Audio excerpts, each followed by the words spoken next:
Pas logos dhe licencës së kompanisë Leg Bibaj Energy SHPK, të krijuar më 17 shkurt 2022, administrator dhe ortak me 50% është Elton Beqiraj, për aktivitetin e së cilës nuk ka të dhëna financiare dhe bilance tatimore. Këtë fshehje të dhënësh, që ka si pasojë pastrimin e milionave me burima fekat korruptive dhe aktivitetet kriminale, Elton Beqiraj e ka praktik biznesi dhe veprimesh lavatrice, përmes falsifikimeve dhe mashtrimeve fiskale, në bashkëpunim me subjekte shqiptare dhe të huaja.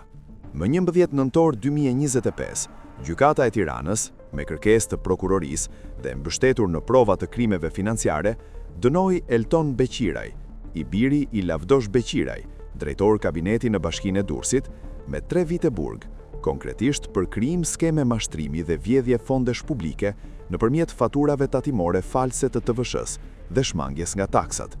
Në bashkëpunim me 3 shtetasit italian, Andrea Di Dio, Salvatore Castorina dhe Salvatore Cascino, si dhe me ortaku me tij, Ilir Qafa nga Berati, falsifikatori Elton Lavdosh Beqiraj nga Durrësi ka lëshuar fatura false të TVSH-s përmes kompanive Sajdek Elbenergy, Primis, Gainsburg, El Nair Trading dhe CS International Consulting, në 2 prej të cilave është ortak. Fshehja e të ardhurave, falsifikimi i dokumenteve tatimore dhe i bilanceve, si dhe skemat mashtruese të vjedhjes përmes TVSH-s, janë veprat penale për të cilat Elton Lavdosh Beqiraj u akuzua nga prokuroria dhe u dënua me 3 vite burg dhe 22 milion lek gjob për 2 firmat Primis dhe Gainsburg, ku ai është ortak, dhe të cilat i përdori në krimin financiar. Kjo u vërtetua gjatë procesit gjyqësor, mbi bazën e provave në dosjen penale numër 252 të Prokurorisë së Tiranës, e shoqëruar me prova të tjera mashtrimi me faturat e TVSH-s edhe gjatë viteve 2022-2023, kur ishte nën hetim dhe gjykim. Por dënimi i falsifikatorit Elton Beqiraj rezultoi vrim në ujë, pasi sipas informacioneve që disponon pamfleti, ai u lirua duke paguar çeke nga milionat që i kishte vjedhur shtetit përmes mashtrimit me fatura tatimore false të TVSH-s, të kryera me grupin mafioz italian, por edhe nga aktivitetet të tjera kriminale ku dyshohet se është përfshirë.